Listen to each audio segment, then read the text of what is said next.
Welcome back, everybody, once again to the Jacksonville Jaguars franchise. I know it's been a couple weeks now. I've been working on other projects, primarily the Miami Marlins franchise now on the channel playing MLB The Show 25. But we're not yet finished with the Jaguars story. At this point, we have finished 7 seasons now in the franchise, and we've built this team into a championship contender and won a Super Bowl. This is always the hardest part for me in my series, when I know that the core objective has been achieved, and I'd like to get us to the end of the franchise, but how do we go about that? Today, I think I'm going to have to figure things out as I go, as I do want to eventually see Chuck Johnson retire, but he is 27 years old. And I'm not really at the point right now where I just want to sim 10 years and then check the stats. I'd still like to manage the team, and I'm looking forward to managing this team given the new salary cap challenges when your quarterback makes this much money as opposed to the $1 million salary Chuck Johnson had when he was first drafted. So I'm still going to be managing this team and calling all the shots, but we are going to move very quickly.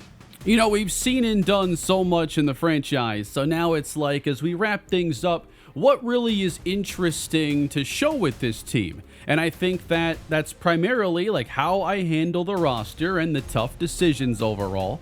And we'll see what the game throws our way in terms of a challenge, whether it's injuries or something interesting storyline-wise that ends up happening. So we're going to go through the offseason to start this video. And now I clicked on a scenario before getting the recording underway. Joe Johnson is making a demand similar to what we saw from Eli Arrington earlier in the franchise when Arrington wanted a quarterback change. Well, Joe Johnson is demanding an upgrade to the tackle position, and I had us promise that we would find an upgrade. You know, when I signed Johnson to the big extension, I didn't realize that I had offered him a place in the front office. Now he thinks he can make personnel calls. So I know it's been a while now since our last season. Just a quick rundown of how that went. We ended the year 10-7. That sounds like a very standard year, but the route to getting there was anything but. As we opened the season 2-6, I thought the season was over until we rattled off win after win after win, saved our season, made it back to the playoffs, but then were eliminated by the Las Vegas Raiders in round 2. The Packers end up beating our rival Colts in the Super Bowl, and as we prepare for 2032, it's now been a few years since our title back in 2029. Some of our core is getting older, now in their late 20s, typically when those contract values are at their peak. We do not have the ability to keep the entire team around and sign everybody back. So again, I don't know exactly what this video looks like, but I'm just going to start doing stuff with this team and we'll see where we end up. Let's get to work. Retirements for this year include a couple veterans we had signed, Nico Collins and CJ Gardner-Johnson. I think you know where this one's heading, everybody. We're talking to Trayvon Walker in full uniform, day 1 of the offseason. He really likes being close to home. Would you change that about him? Players coach Nate Bell says no, you should like being close to home. We enter the offseason with $80 million in cap space, with Stanley Billups, Brian Thomas, Tyler Linderbaum, and Trayvon Walker, and Chuck Dalton, all becoming free agents. We're going to open by picking up the 5th-year option on 25-year-old receiver Kevin Parker, which will kick in 2 years from now. As much as I love the Stanley Billups story in this franchise, it is time to let him test free agency. He has become a very good corner, but that is also one of the deepest positions on the team. And I drafted Gregory Rossum last year, who can just slide right into his previous role. We don't have a lot of depth now at defensive end after letting Josh Hines-Allen leave. So with Trayvon Walker, I still want to bring him back for another year and we get the deal done. I still want kicker Brandon Aubrey. That's going to be $6 million off the cap. Man, now Anton Harrison is asking for $8 million. I don't think we're making that deal right now, at least. We are going to attempt to bring back Tyler Linderbaum, and we do for a little over $16 million.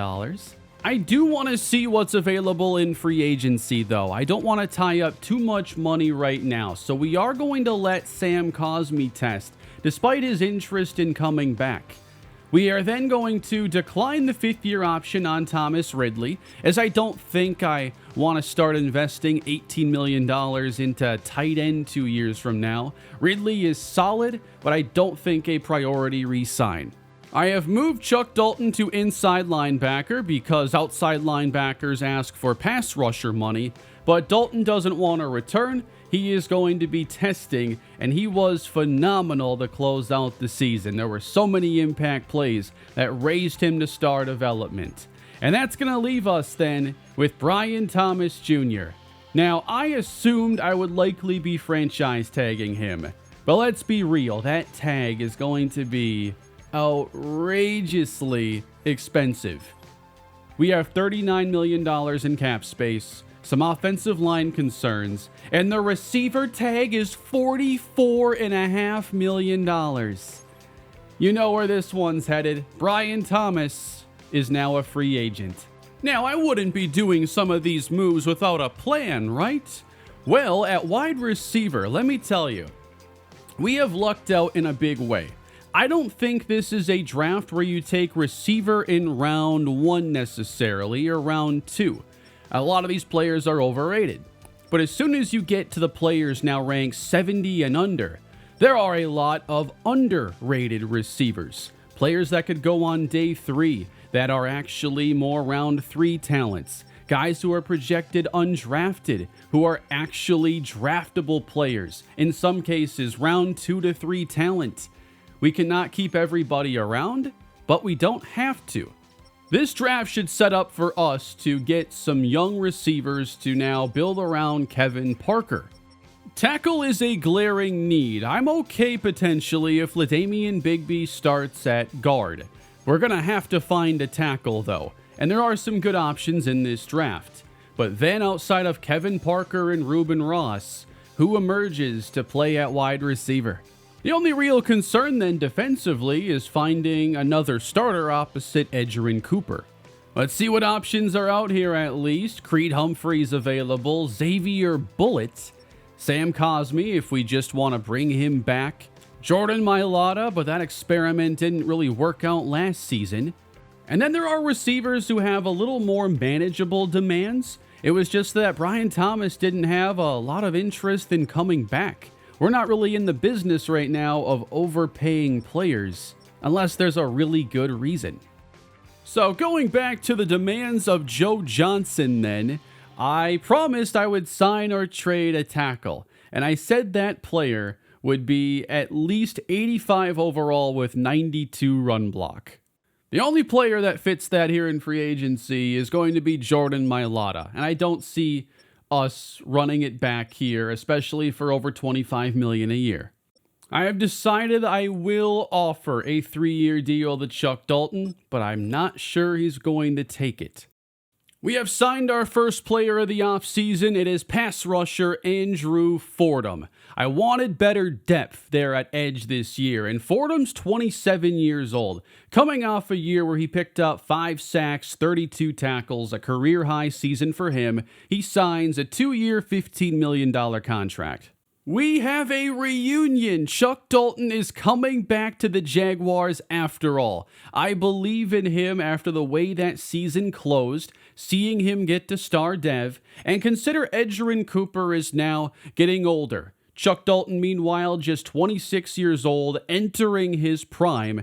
We sign him to a good 3-year contract. I wasn't sure if he'd take this, but I think we can handle these cap hits in the low double digits.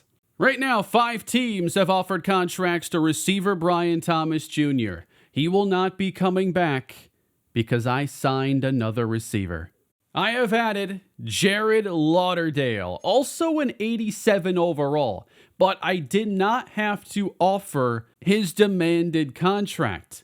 Lauderdale has great speed, runs all the routes, is extremely well-rounded. Any spot you want him to play, any route you want him to run, he can do it. He is extremely injury-prone. I didn't realize that, but he hasn't missed a lot of time in his career. I didn't sign him to anything outrageous, though. I feel like $35 million, 2 years is reasonable, and he doesn't have to be our top guy. We're going to need some more cap space, though, and we'll free up $4.3 million by restructuring the contract of J.D. Short. And I think this is a really good value here. I'm going to offer a 1-year deal to Olu Fashanu, who's only looking for a $5 million contract. And he signs the deal, leaving us with $4 million in cap space. Fashanu could possibly start at tackle or at least be depth. We were paying Anton Harrison more than $5 million a year to fill that role.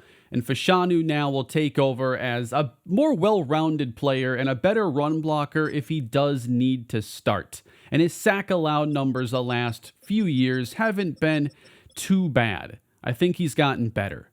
It also opens up all our options then in the draft. We don't have to go tackle early, but we still could.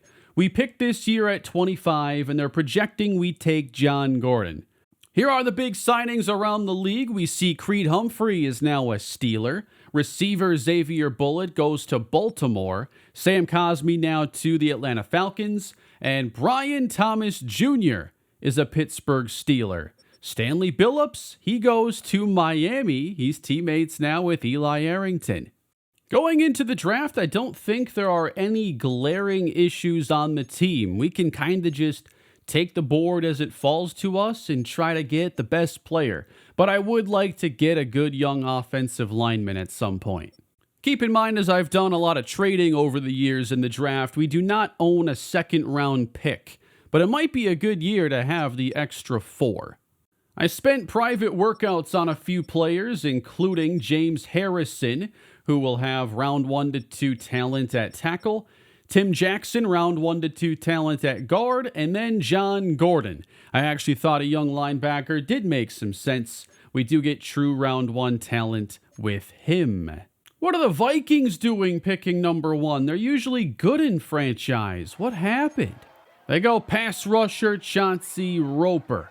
Philadelphia takes the first quarterback in Carl Triplett, while Cleveland takes tight end Tyler Graves out of Penn State, number 3. James Harrison ends up going at 20 to the Rams, and we're on the clock at 25.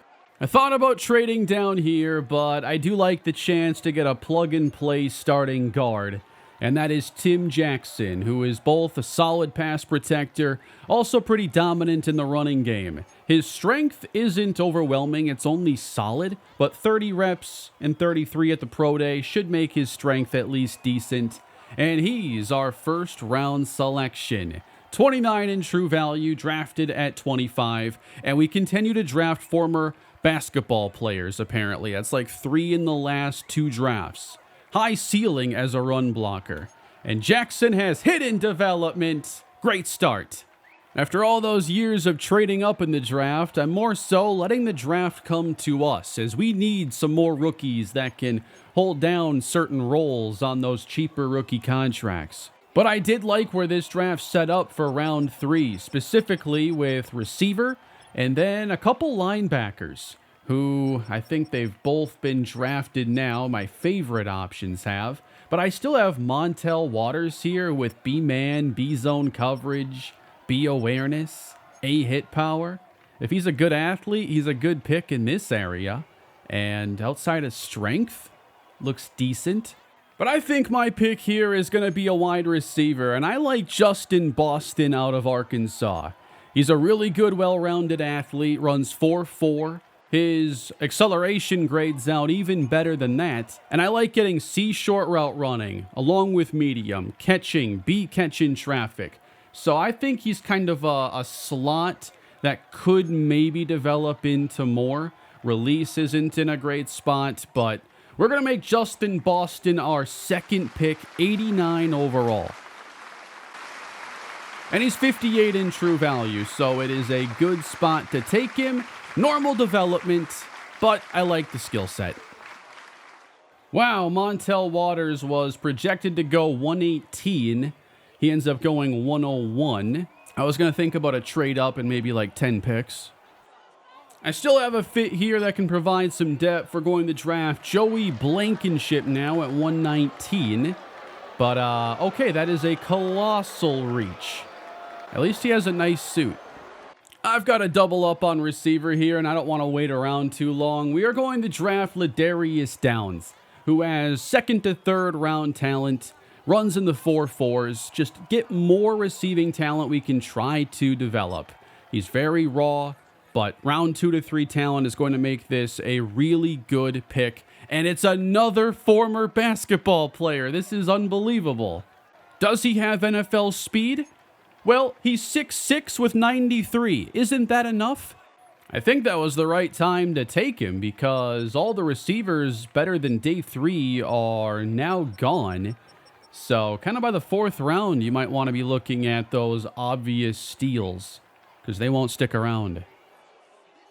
The next selection will be a tight end as we look for some more depth, and I just think Nick Winters is too good to still be available in round 5. I think he has a well-rounded skill set. He's going to come in even lower ranked than the drafting spot, so what do I know? And our final pick of the draft is going to end up being a punter, as we now will start over there with a less expensive player. He consistently drops punts inside the 20. Here is our draft then. Also took Clay Wendell late. My picks that were supposed to be for depth don't appear to be all that great. But atop the draft, we do get a new starting guard here in Tim Jackson.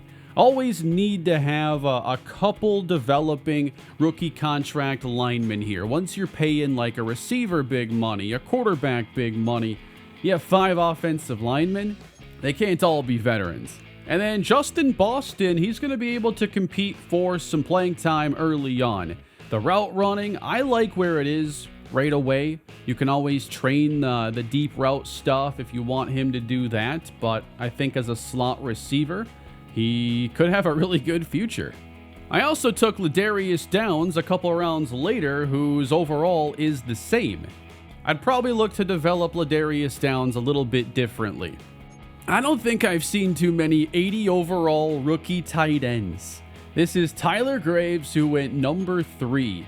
Out of Penn State, he has 83 speed, 85 catching, and 75 run block is typically about as good as it gets at the position.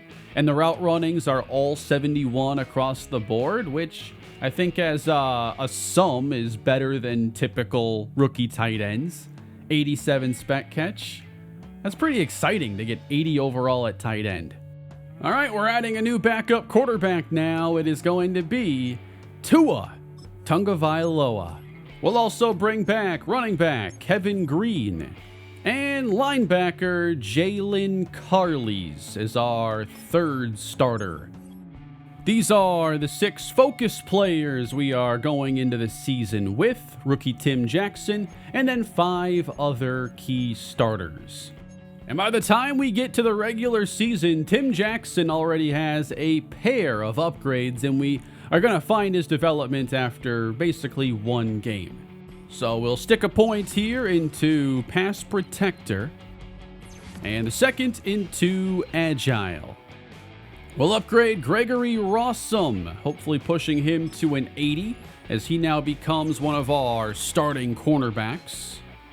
And we'll keep developing right tackle Jamison Gatewood now in season 2. Here's rookie Justin Boston, who could see some rookie playing time, and he gets a deep route running upgrade despite the slot choice. And we've made it to the beginning of Season 8 in the franchise, where we are matched up with the defending champion Green Bay Packers in Week 1, first game of the season. And here is our team going into the new year. Not a ton of overhauling in this offseason, but we do see more players exit our core. We no longer have Brian Thomas Jr., Anton Harrison, so I'm trying to think of who's actually on the team then from that day one roster. Is there a last man standing? So after taking this team all the way to 2032, there is only one player from that initial day one roster remaining. It's Trayvon Walker. I know what's going to happen here pretty much, but I'm clicking into it as I led the episode showing this off. Joe Johnson says, "You didn't get me an upgrade on the line. I spent a first rounder on a guard." What does that mean? Like I don't want to play for you anymore, and it's going to impact my play on the field as well as my teammates. You'll learn to keep your promises, coach. You gotta be kidding me. We're all familiar with the diva wide receiver, but now the diva running back has come to play. Joe Johnson, upset about the lack of an upgrade. So what exactly is in store now for the Jaguars going into Season 8? We have taken a step back the last 2 years, losing the Super Bowl, getting knocked out in round 2. We want to show we're not just a one-year wonder, that we're going to stick around. Still got the NFL logo here on the home team's scorebug. Defense gives up an opening drive touchdown to the defending champions. I do want to move fast still, but we're at least going to see how our first drive of the year goes. With Kevin Parker now the number 1 receiver, and that pass from Chuck Johnson incomplete. So we go to 3rd and 5, where Johnson is going to connect with Reuben Ross. I also feel better about replacing Brian Thomas with his emergence last year. Of course, Jared Lauderdale is a very nice addition for us as well, 87 overall. And now Joe Johnson. Hey, if you're going to complain, you better be getting to the edge, buddy. Don't make me send you to Miami. You know what happened to Eli Arrington's career. Johnson over the middle. Jared Lauderdale's first reception. And hopefully that 50 injury doesn't come back to hurt us or hurt him. 3rd down and 2. It is Joe Johnson. Right up the middle now. Packers tough to run on early. Benji Cormier now in the game on 3rd down. And taking the top off the defense, it's Reuben Ross. Touchdown Jags. He just keeps making plays, man. Reuben Ross continues to raise the bar. Nice way to open the year, offense.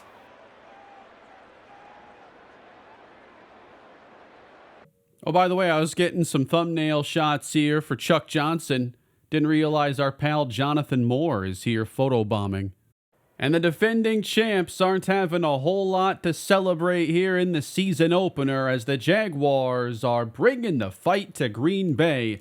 And it's going to be a 33-21 Week 1 victory.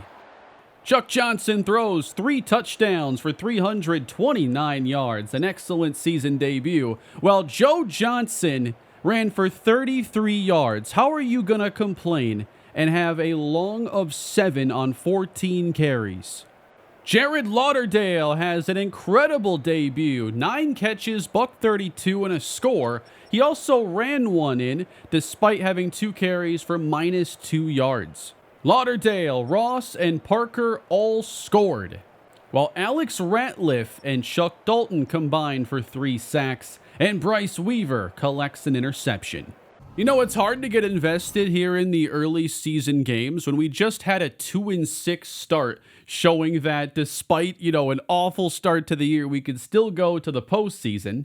But one team that turned the tides against us last year was the Colts, and they swept us. We did not get a third meeting in the postseason. Oh, we just beat the heck out of them, 38-13. 2 blowout wins to open the year, picking off Richardson 3 times. The tradition is back. Jared Lauderdale is cooking to start the year. Interceptions go to Edge Cooper, and also we had J.D. Short, Ezra Telfer, with just 1 sack going to Alex Ratliff, who's off to an impressive start. But then the Vikings, who just picked number 1, beat us, and they're 3-0 to start the season. Never doubted you, Minnesota. Not with J.J. McCarthy. Chuck Johnson, 2 touchdowns and a pick. But not enough offense here this time around, despite Lauderdale scoring yet again. Alex Ratliff now has 4 sacks in 3 games. Trayvon Walker double dips. We go from blowing out our first 2 opponents to scoring under 14 in the next 2 games. We're 2-2. 5 weeks into the year, the team has either scored 13 points or fewer or 33 points or higher. Very hot or cold to start the year. Chuck Johnson, 3 more scores against the Cincinnati Bengals as Joe Johnson finally decides to have himself a big game. Lauderdale is tearing it up, and I am listing him as the top slot receiver. We have not always seen that lead to the slot having elite production on this team. Like in the case of Eli Arrington, didn't happen. But right now, Lauderdale is putting together one of the best starts to a season we've seen, and Alex Ratliff is unbelievable. We saw it with Joseph Bowen a few years back when he broke out. Now it looks like it's Alex Ratliff's time. Bowen, meanwhile, he's nowhere to be seen here. 8 tackles in 5 weeks, no sacks. He forgot he hasn't quite been paid yet. Meanwhile, Alex Ratliff is also a very high overall, and if he plays himself into a superstar potential range or development, could that possibly change something with how I manage this team? Because keeping around 2 high-level D tackles is tough. We know mid-tier D tackles are like $15 to $20 million a year players. So you know the guys who are really standing out, $25, $30, $35 million. Who knows at this stage of the franchise if it goes above that? But Ratliff is very close to setting a new career high. And if he just keeps getting better, hard to not keep that guy around. Thankfully, he was a first-round pick, and I will have a 5th-year option decision after this season. We have a press conference as we're talking Chuck Dalton. He had a nice week. You look at his start to the year, the end of last season, that's one of the best linebackers in the league. And he has a chance now to take a jump up to superstar development if he gets 7 tackles and 2 TFLs. Another blowout win. Jaguars still undefeated in division. 3 touchdowns, Chuck Johnson. Joe Johnson finds the end zone twice. Lauderdale now outproduced by Kevin Parker. And unfortunately, we did not get the TFLs required for Chuck Dalton. He had 6 tackles, none for a loss. But he's still a leader, and he's inspiring others to make plays. That's right, we can give him credit for Edgerrin Cooper's interception in the same game. 2,500 experience. Why don't we step into the coach's office now? We're apparently having a mid-season player meeting. And hey, that's Kevin Parker. I thought that was Eli Arrington's outfit. All right, how can we help you, Kevin? We're almost halfway through the season, and I'm not involved in the offense enough. I need more touches, or maybe I don't belong here. Well, here we go again. Another unhappy playmaker. It's a series tradition at this point. That's right. Get me the ball, coach. Did he say he wanted rush attempts? If you don't mind, I'm just going to be skipping that scenario next time it comes up. 6 games into the year, we still score over 30 or under 14. 3rd straight win against the Tennessee Titans in a close one. Another 4-touchdown day for Chuck Johnson. Joe Johnson carried 21 times. We did not find any carries for Kevin Parker, unfortunately, as he watched Jared Lauderdale lead the way with 109 and 2 touchdowns. We have nobody injured, and we're at the trade deadline. I don't think that there's anything I want to be adding in this case. I like where the team is overall, and we rank pretty well in a lot of different categories. Number 1 in scoring with a pretty solid defense to back it up. We'll upgrade rookie guard Tim Jackson and get his agile skills up and see he has star development as expected. And we're getting the Houston Texans here in week 9. Chuck Johnson with 18 touchdowns, 3 interceptions. and a much more promising start to the year for our Jaguars. And it's just not even a contest right now. End of the first half as Joe Wilder hauls this in. It is 21-0 Jacksonville. Looking to add on even more as Johnson dumps it for Kevin Parker and gets the first down. Johnson over the middle. Nice grab, Parker. Trying to blitz Chuck, and that's not going to work as he takes off to the end zone, as he's done so many times. All Jacksonville all day long. Final score ends up 35-21. This is bizarre. We haven't had a final score anywhere in the 20s through 9 weeks. 8 games in, and we lead the AFC South with the Tennessee Titans, the top competition, at 5-3. Our first time scoring somewhere in the 20s comes in Week 12, snapping a long win streak as we lose to the Jets by 2. We know the Jets are a much better team now than they once were. Joel Peak is the new quarterback there. Johnson did throw 2 touchdowns, but the offense not quite as explosive. Jared Lauderdale had a really good day with a 72-yard touchdown. And Ratliff adds on to a career high in sacks. I am absolutely shocked at Joseph Bowen's lack of production. To see a player accelerate and take such a leap and then such a dramatic fall. If he loses superstar dev, drops down to star, it changes everything. We saw 7.5 sacks last year, which is hard to complain about of an interior rusher, but it's still a huge fall. If he doesn't pick it up, I don't know where we're headed, because he's a free agent here at the end of the season and not that interested in returning. Would you franchise tag this production? And speaking of those upcoming contracts to think about, only $64 million of cap space for next year, with Joseph Bowen not only uninterested, but commanding a massive demand over $30 million a year. Hard to see that fitting.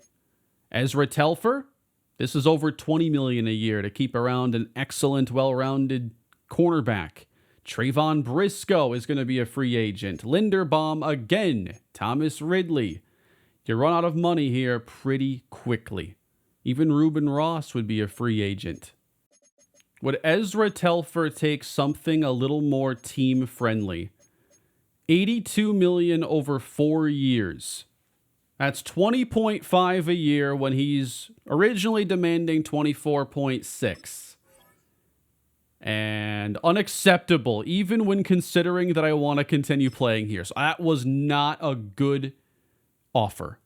So we're actually getting a breakout chance now for Martin Cooper. I assumed this was going to be for Alex Ratliff. I think we're running it back on Chuck Dalton as well. Great job last game, Chuck. Oh, he got it. We got the dev upgrade. All right, so a challenge continues. Chuck Dalton now has superstar development. So this is a rare case where a normal dev player takes his game all the way to superstar, and he did it really in about a year's time because the production that got him to star came around the end of the year. And now midway through the next season, he levels it up yet again. What a career arc here for Chuck Dalton, coming off a 7-tackle, 2 TFL games. So I don't know if they're rewarding him for getting the TFLs this time around, because that was exactly the goal, but I thought he missed the window to do it. Signing him is looking like an incredible decision. Jags move to 9-3 with a come-from-behind victory against the Detroit Lions. We sack Gary Paul 4 times, pick him off 3. So a late defensive rally gets us this win. Big plays supplied by Alex Ratliff, 2.5 sacks. Cooper gets an interception, and Ezra Telfer, 2 of them. He says up that contract offer immediately. I apologize, Ezra. Here's a new number. I really like how I fit in here. With a tweak to those financials, you got me back. Different tone from Telfer on that offer, which I bumped up a couple million per year. There aren't many decisions I'll make here, but I do know I want Telfer still on this team. I took your advice coming into this game, and it really paid off. Yeah, Chuck Dalton had 12 tackles in that game. He keeps setting the right example, inspiring his teammates. Now 10,000 experience. I'm glad we signed him when we did. Chuck Dalton, big coverage upgrade, and now he has abilities. This is quite the leap he's taken. We're going to give him unfakeable ability, extra pop for those hit stick fumbles, and short route knockout. I just can't get over the transformation from average linebacker to Pro Bowl, all-pro caliber guy.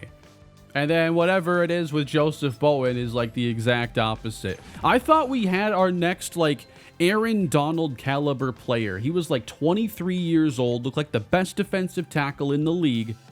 And production is continuing to look like it's going to trend way down this year.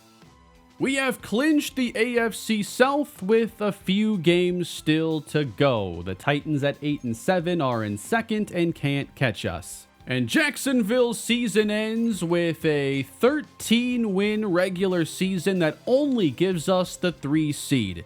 We lose a 3-way tiebreaker with the Ravens and Patriots, and now get a date with the New York Jets to kick off Wildcard weekend.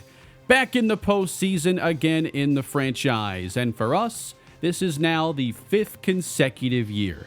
4th consecutive winning double-digit games.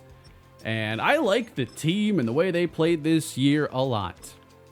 Chuck Johnson had 33 touchdowns to just 6 interceptions, one of his best seasons ever, and he was only sacked 27 times. By far the least in his starting career. Joe Johnson then ran for 1,200 yards, Cormier 328, and Johnson 323. Feel like the offensive line was just fine here, Joe. I don't know what you're so upset about.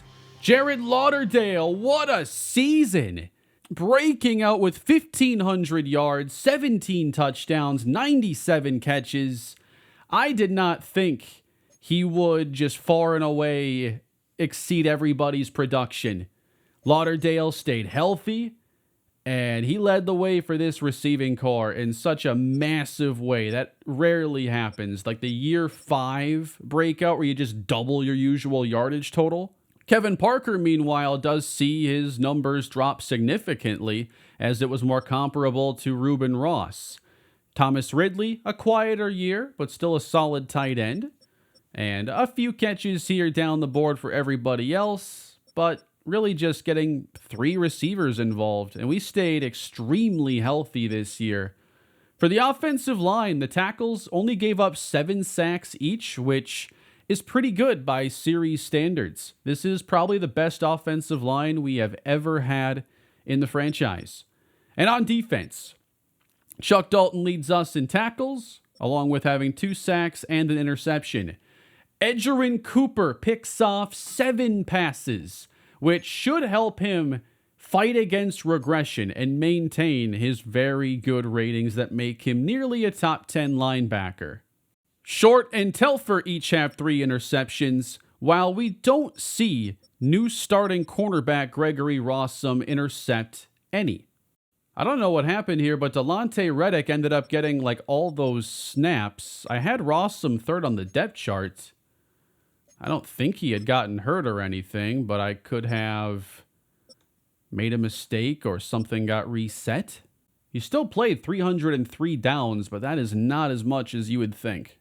The sack leader was Alex Ratliff, and nobody else came even close. It seems Trayvon Walker has regressed significantly, and it'll be tough to see him command a big contract from us again, seeing 2 years now of steep decline. He's not the premier pass rusher he once was. Martin Cooper's numbers are also way down, only getting 3.5 sacks. That's a lot of slumping here in the pass rush department, combining Joseph Bowen's lack of superstar production. How do you give him $30+ million a year? I think he might lose that superstar dev. I think it's more likely he keeps it, but that's scary. He might be one of the greatest one-year wonders in channel history. All right, we got to check on a couple other guys, though. Let's go to Miami, where Eli Arrington was outproduced by Denario Bush. All right, Arrington, maybe more of a wide receiver 2 at this stage. He's still the second best receiver in the franchise, but he ain't happy about the situation. Only 1 interception this year for Stanley Billups. I checked, it did not come against the Indianapolis Colts. And then out in Pittsburgh, they added wide receiver Brian Thomas, who leads them with 11 touchdowns and almost 1,200 yards. And the Steelers are actually not a playoff team. They've built up a nice core. I thought they would be in here. But we have a lot of the usual teams. And then us and the Jets, who have been rebuilt. Hey, Patriots are back too. That's pretty big for them to be the number 1 seed. Don't forget their quarterback is Patrick Mahomes, who is backed up by Drake May and Roger Wilson. I thought it was going to be Russell, but he would be a little older than 24. All right, then. We get the postseason underway. The New York Jets are up now. Sauce Gardner, Max Mays, the outside linebacker, Tyree Stoudemire, Joel Peak, he is injured. This is bad news for the Jets. Yep, broken wrist. Hard to throw without one of those. So, Eric Horton, their backup, is injured. Is it bad to have to play your third-string quarterback at a playoff game? Insert Will Stevenson, the strong-arm quarterback who does not have a starting caliber skill set by any means. Can they manage the game around him with Montel Sharp, the rookie running back, wide receiver Garrett Wilson, and Sean Coleman? Yeah, the whole year I've had Rossum listed as CB3. So I don't know why Reddick has gotten all those snaps. Oh, it reset my slot. Yep, that's it. They didn't keep Telfer there. That's annoying. We know the story of the postseason, though, recently. We get here, usually pretty healthy, and once we get into these games, everybody starts getting hurt. We have nobody on the injury report. Who knows what's going to happen when we get these games underway? A quarterback matchup nobody expected. 6th round versus 6th string is how we advertise this wild card matchup. And the winner will move on, possibly to meet the Baltimore Ravens. Patriots also awaiting the lowest seed alive. And here we go, getting underway at our own 30-yard line. We got Lauderdale out wide and open with Johnson. Dumping incomplete. Good job dropping that, Grenard. Smart play. Inside handoff. It is Benji Cormier with a 10-yard burst. Faking the Joe Johnson, and this pass goes to Thomas Ridley in Jet territory.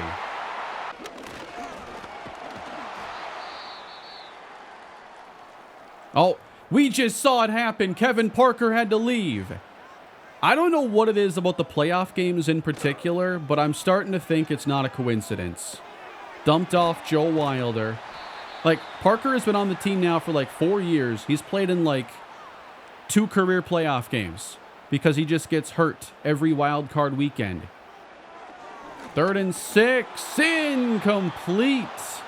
Trying to hook up with the rookie Boston. That's the key for the Jets. You're going to have to make this an ugly, low-scoring 19-15 slop fest. All right, bring him out. Number 13. What's his name again? Will Stevenson. Hey, he has 4 touchdowns on the year, no picks. So he has a little bit of practice getting into it here. Motions out the running back on 1st down, and they're going to let him fly. It is incomplete underneath for Curtis Easley. It's fun when we get deep enough into franchise to get to see familiar faces on the other teams. Over the middle now and gaining 7. Will Stevenson hands off and getting through the line. 1st down to Sharp. In the backfield, play is made, and that is Alex Ratliff. Jets on third down, and good job with the pressure. We will get off the field. Moving ahead, we take it into New York territory, where Johnson, he connects with Lauderdale. And there is no sign of Kevin Parker. His contract says he only plays regular season games. Fakes it now, and Chuck gets dropped for a 9-yard loss. Third down and 19, and protection breaks down around Chuck, and he is sacked by Mays. But we do score the first points. Come on, Joseph Bowen. He just extended their drive with the penalty, essentially. And the Jets, on their following possession, are going to take the lead on a Will Stevenson touchdown. So far, it's been the exact kind of game the Jets needed it to be. Can they keep us out of the end zone this time? This is going to be Cormier cutting his way to the 4. Joe Johnson now around the edge and hit back. And Lauderdale is now hurt. And our top 2 receivers are officially out of the game. There is so much inexperience out there now as we try to get our first touchdown. And Johnson's going to be sacked again. Hopkins ends the drive. Okay, good news on Lauderdale. He will return. But I'm getting tired of these postseason injuries. And the Jets just rallied for another score before the half. Extra point ended up blocked. Wait a minute. What just happened? 52-yard touchdown as time expires to Reuben Ross. We hit a Hail Mary. And then the Jets go with a 47-yard touchdown. What is happening? They've been able to move the football really throughout the game. This is bizarre. Will Stevenson, 3rd and 4. He has the open man. There is a flag. And it's going to be against us for roughing the passer. Don't even tell me. It was Martin Cooper. Stevenson back to pass. And good call to the running back. 3 touchdowns, no picks. This is a run. And diving in, they get the touchdown. Hesitating just a moment there. But the Jets go up 2 scores suddenly with their 3rd-string quarterback leading the way. They're rallying around this guy, who immediately becomes like a top 5 Jets quarterback in the last 70 years. So you're telling me our season's on the line in a game where I thought we might win by 27 points. A lot of work to do. Got to start fast, and that's Cormier getting 8. Hey, a return for Jared Lauderdale. The graphic bugged out, but I get the gist of it. And now Joe Johnson's going to cut his way ahead, 1st down. We're wrapping up the 3rd right now. We come out 3rd and 3 in the eye. And we're throwing, blitzed up the middle, and down goes Johnson, unblocked. And we take it to the 4th. It's 4th down 2 possessions. And the call for Jacksonville is get the defense out there. What is happening? We cannot lose this game, guys. And the Jets are in control because of that guy. I apologize, Will Stevenson. I was not familiar with your game, sir. He's now throwing on 1st down and holding on. You got to be kidding me, man. Inside give, and there it opens up again. Sharp dives ahead to the 40. Oh, that's a laser beam right there. He can throw that wheel route perfectly. You'll remember this day forever, where the Jets' 3rd-string quarterback dissected our defense in the wild card round, and there goes Stevenson. 1st down on the keeper. Fakes the jet toss, and then flips it outside where there's nobody home every play. Just completely has us out of position. Up he goes for another first down. What is that, like the Carson Wentz sleeve he's wearing? Stevenson, he's going to end our season, it appears, by diving in the touchdown. I'm still dumbfounded here. Will Stevenson, what a day. A wild card performance like I haven't seen since Stanley Billups nearly ended Anthony Richardson's career. I don't know what the path is here, guys. 3 touchdowns in 7 minutes. And we can't afford to run much clock off right now. I don't like seeing these 2 tight end formations either. We're going to throw it for Lauderdale, who was amazing during the regular season. There's no denying that this year's team was better than last year's. And it looks like we're not going to make it nearly as far.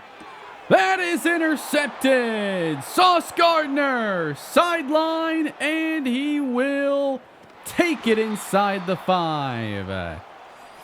All New York. And I just can't believe this is how the year is going to end. Blown out by the Jets with a 3rd-string quarterback is how the season ends. And this continues now, a 3-year decline in season success. Despite our good regular season, of course. We go from winning the Super Bowl to losing the Super Bowl to losing in the division round and then losing in the wild card. It's tough. I don't think this is really a result of like where our team is with the cap and everything. Certainly we've had to make a lot of tough decisions, but still won 13 games in spite of it. Sometimes you just get punched in the mouth. And 2 injuries coming out of the game. We have Kevin Parker and Gregory Rossum.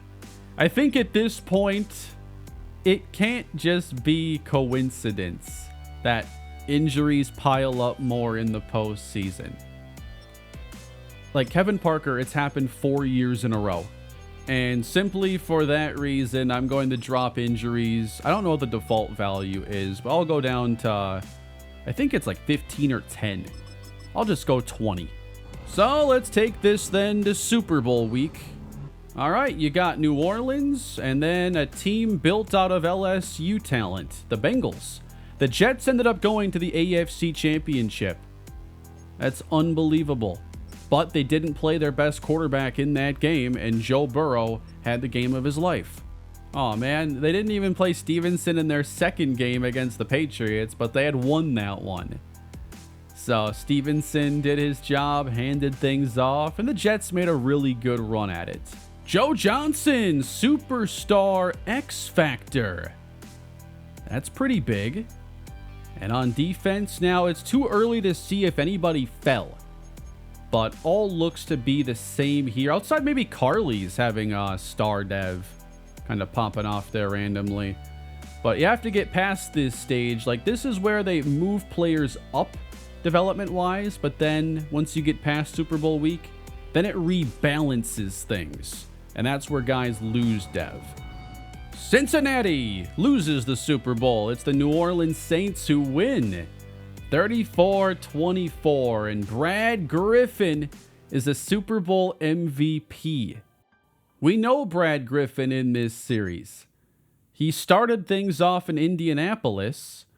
We basically saw him this 1 year, and then he was a backup, pops back up a couple years later, new starter in New Orleans. Like they had Jalen Hurts win the MVP there and moved on for Brad Griffin. 2 years later, they're champions. That's crazy. Look how many Player of the Week awards he had. And like 5 of these were during the regular season. I don't recognize their roster as having any of the players we've had, any significant players that we've had in the franchise. And they did not drop Bowen's development. So that's where everything is here. Oh, they dropped Carly's, though. That's unfortunate. Quinnen Williams gets a ring with the Saints. And the Jaguars have only Tua Tagovailoa retire. I imagine we have some regression here from guys like Trayvon Walker, who's still getting boosted to an 87, but is now down to 85 overall. Nothing too steep, though, in terms of regression on this team. It's still not really an old roster, but a lot of late 20s players who aren't regressing quite yet. But that's going to wrap up Season 8, everybody. I'm just going to throw this one up on the channel and see what you guys think and what you'd like to see for the remainder of the Jaguars series. So today we go through the entire offseason, a short time in the regular season, and then the playoff run ends pretty abruptly.